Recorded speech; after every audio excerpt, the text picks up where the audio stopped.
స్వతంత్ర భారతదేశం ఎలా ఉండాలి?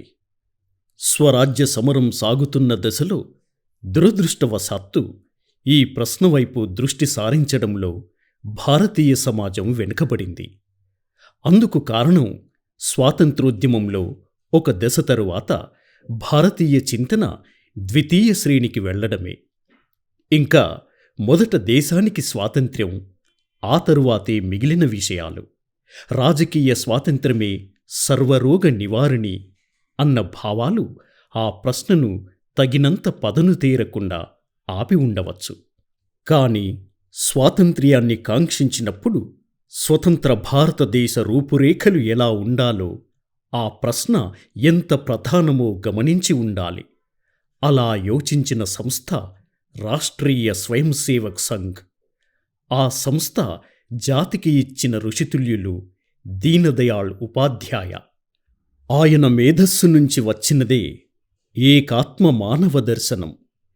విదేశీ పాలన నుంచి విముక్తమైన భారతదేశాన్ని భారతీయత ఆధారంగా మాత్రమే పునర్నిర్మించుకోగలమని చాటిన ఏకైక సిద్ధాంతం ఏకాత్మ మానవ దర్శనం.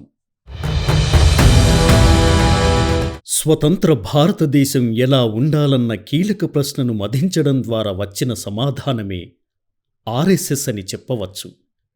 పరమ పూజనీయ డాక్టర్ కేశవ బలిరామ్ హెడ్గేవార్ ఈ ప్రశ్నను వేసుకున్నారు.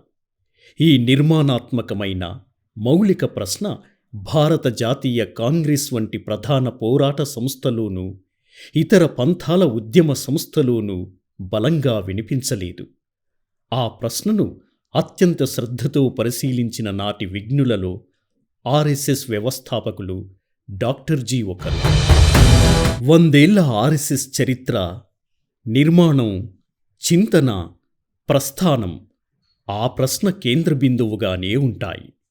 ఆ సంస్థ నుంచి వచ్చిన మనకాలపు మహా చింతనాశీలి రాజకీయ తత్వవేత్త దీనదయాళ్ ఉపాధ్యాయ ఆ ప్రశ్నకు కాలిక స్పృహతో సమాధానం కోసం చేసిన గొప్ప అన్వేషణ ఫలితమే ఏకాత్మ మానవ దర్శనం. ఆర్ఎస్ఎస్ చరిత్రలోనూ అసలు స్వతంత్ర భారతదేశ రాజకీయ చింతనలోనూ ఈ రాజకీయ తాత్వికత విశిష్టమైనది. మట్టి వాసనలతో పుట్టిన భారతీయ జనసంఘ్, దాని తరువాతి రూపం భారతీయ జనతా పార్టీలకు ఇది జీవననాడి, చోదక శక్తి. ఏకాత్మ మానవ దర్శనాన్ని కృష్ణా తీరంలోని విజయవాడలో 1965వ సంవత్సరం జనవరి 23, 24 తేదీలలో జరిగిన సభలలో ప్రతిపాదించారు. దేశ నిర్మాణంలో జాతీయాత్మకు స్థానం ఇచ్చిన ఇలాంటి సిద్ధాంత ప్రతిపాదన జరిగి ఇప్పటికీ 60 ఏళ్లు. అదొక్కటే ఈ సందర్భానికి ఉన్న ఘనత కాదు, 6 దశాబ్దాల చరిత్రను స్మరించుకుంటున్నాం. నిజానికి అప్పటికి 1.5 దశాబ్దంగా దీనదయాళ్జీ తన మేధస్సుతో మదించారు. సామాన్యుడే కేంద్ర బిందువుగా ఆర్థిక వ్యవస్థ, రాజకీయ రంగ నమూనాను స్వప్నించినది ఈ ఏకాత్మ మానవ దర్శనం. ఆర్ఎస్ఎస్ నుంచి జనసంఘ్ నిర్మాణ బాధ్యతలు స్వీకరించిన వారిలో దీనదయాళ్జీ ప్రముఖులు. స్వతంత్ర భారతం అని అంటున్నా అందులో లేదన్నది ఆర్ఎస్ఎస్ చింతనాపరులు చిరకాలంగా చేస్తున్న పెద్ద ఆరోపణ. రాజకీయ దృక్పథంలో ఎంచుకున్న ప్రజాస్వామ్య పంథాలు, ఆర్థిక వ్యవస్థ సృష్టిలో దేశీయమైన ఆలోచనలు లేవు. ఏకాత్మ మానవ దర్శనం అనే ఆ రాజకీయ తాత్వికత లోటుపాటులేవో విజయవాడ సభల తరువాత 4 ఉపన్యాసాల ద్వారా దీనదయాళ్ స్వయంగా దేశానికి వివరించారు. వలసరాజ్యం నిష్క్రమించిన మాటను కాదనలేం. కాని వలసవాదం నుంచి మన ఆలోచనలు విముక్తం కాలేదని ఖచ్చితంగా అంగీకరించాలి. దేశం రాజకీయంగా స్వాతంత్ర్యమైనది, కాని వలసవాద మత్తును వీడలేకపోతోంది. అందుకు విరుగుడు అనివార్యం. ఎందుకంటే జాతిని ఆత్మన్యూన్యతా భావంలో కట్టిపడేస్తున్నది అదే. ఆత్మగౌరవం గురించి పట్టించుకోకుండా చేస్తున్నదీ అదే. ఇవి వీడితేనే మనదైన చింతనకు, సృజనాత్మకతకు విలువ.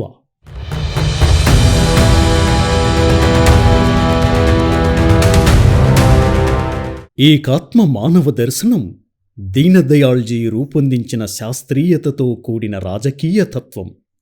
దేశాభివృద్ధికి భారతీయ మూలాలు ఉన్న నమూనాలను తీసుకోవాలని, ఈ అభివృద్ధి చక్రంలో సాధారణ మానవుడు కేంద్రంగా ఉండాలని ఈ సిద్ధాంతం ప్రధానంగా చెబుతుంది. పాశ్చాత్య దేశాలకు ప్రీతిపాత్రమైన పెట్టుబడిదారి విధానాన్నే కాదు, మార్క్సిస్టు సోషలిజం చెప్పే కృత్రిమ సమిష్టివాదాన్ని కూడా ఏకాత్మ మానవ దర్శనం నిరాకరిస్తుంది. ఇంకాస్త వివరంగా చెప్పాలంటే దేశాన్ని యాంత్రీకరణ చేయవచ్చు, కానీ పౌరుడిని కూడా యంత్రంలో పరికరంగా మార్చే వ్యవస్థను దీనదయాళ్ అంగీకరించలేదు. అలాగని హక్కులే తప్ప బాధ్యతల గురించి పట్టని, తన జీవితం, తన విలాసాలు, తన భోగాలు, స్వేచ్ఛకు హద్దులు ఉండవన్న వాదనను కూడా ఆ సిద్ధాంతం తిరస్కరించింది. అయితే పాశ్చాత్య దేశాలదే అయినా శాస్త్ర పరిజ్ఞానాన్ని మాత్రం స్వాగతించింది. మనుషుల మధ్య సంబంధం సామాజిక ఒప్పందంలా కాకుండా జాతీయ ఆత్మతో లేదా దేశీయమైన నైతికతతో కలిపి ఉంచేదే కావాలన్నది దీనదయాళ్ సిద్ధాంతం. వ్యక్తి అంటే శరీరం, మనసు, బుద్ధి, ఆత్మల సమ్మేళనం. వ్యక్తుల సమూహం అంటే సమాజం కూడా శరీరం, మనసు, బుద్ధి, ఆత్మల సమ్మేళనమే అంటారు దీన్ దయాళ్జీ. వ్యక్తి నేనుకు మాత్రమే పరిమితం కాలేడు, సమాజంతో అతడికి సంబంధం ఉంటుంది. కాబట్టి తన గురించి ఆలోచిస్తూనే సమాంతరంగా సమాజం గురించి కూడా ఆలోచించాలి. వ్యక్తి, వ్యక్తుల సమూహం ఒకే ఆత్మ కలిగి ఉంటాయని దీనదయాళ్ చెబుతారు. కాబట్టి ఘర్షణ తలెత్తే అవకాశం రాదు అన్నది ఆయన వాదం. సాటి మనుషులలోనూ అంటే సమాజంలోనూ తనలోనూ ఉన్నది ఒకటే ఆత్మ కాబట్టి ఒక స్పృహతో అతడు ప్రవర్తించవలసి ఉంటుంది. ఇది సమాజానికి మేలు కలిగించే స్పృహ తప్ప మరొకటి కాలేదు. మనిషి అంటే భౌతికమైన అభివృద్ధితో పాటు నైతిక, ఆధ్యాత్మిక పరిణతిని సాధించాలి అన్న మన ధార్మిక దృష్టి కలిగిన మనిషిని దీనదయాళ్ తన సిద్ధాంతానికి కేంద్ర బిందువును చేశారు. మన ధార్మిక దృష్టి లేదా సంస్కృతి 4 పురుషార్థాల గురించి చెబుతుంది. కాబట్టి దీనదయాళ్జీ దృష్టిలో మనిషికి 4 పురుషార్థాలు ఉన్నాయి. అవే ధర్మార్థ కామమోక్షాలు. వీటిలో ఏ ఒక్కదాని సాధనకే మనిషి పరిమితం కాకూడదన్నదే ఏకాత్మ మానవ దర్శన సందేశం. నిజానికి భారతీయ సంస్కృతి ఆ 4 పురుషార్థాల గురించి ప్రస్తావించిందంటే జీవితంలో వాటన్నింటికీ సమ ప్రాధాన్యం ఉండాలనే. ధర్మబద్ధంగా సాధిస్తేనే అర్థం, కామం, ఆనందాన్ని ఇస్తాయి అంటుంది మన సంస్కృతి. దీనిని స్వీకరించారు దీనదయాళ్జీ. తను ప్రతిపాదించిన సిద్ధాంతం మాత్రం పూర్తిగా భారతీయమని తెలియజేశారు. పశ్చిమ దేశాలలో కమ్యూనిజం, పెట్టుబడిదారీ విధానం వంటి వాదాలు ఉన్నాయి. వాటికి భారతీయతకు ఉన్న తేడాను వివేచన చేశామని, ఆ 2 సిద్ధాంతాలు పరస్పరం కలహించుకుంటాయి, కాని వాటి మూలాలు మాత్రం ఒక్కటే అన్నారాయన. ఏదైనా సమాజాన్ని గందరగోళపరిచేదే. మనం తాత్కాలిక రాజకీయ ప్రయోజనాలతో సిద్ధాంతాలను ఆశ్రయించే ధోరణిని విడనాడాలని స్పష్టం చేశారు. ఇంకా ఒక వర్గహితం, స్వార్థ ప్రయోజనాలను మాత్రమే ఎప్పుడూ దృష్టిలో ఉంచుకోకూడదు.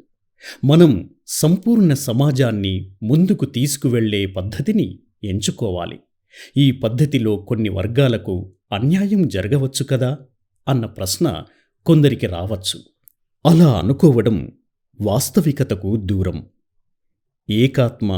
ఏకాత్మ శాసన పద్ధతి అంటే నియంతృత్వాన్ని ఆహ్వానించడమని భావించరాదని దీనదయాళ్ స్పష్టం చేశారు.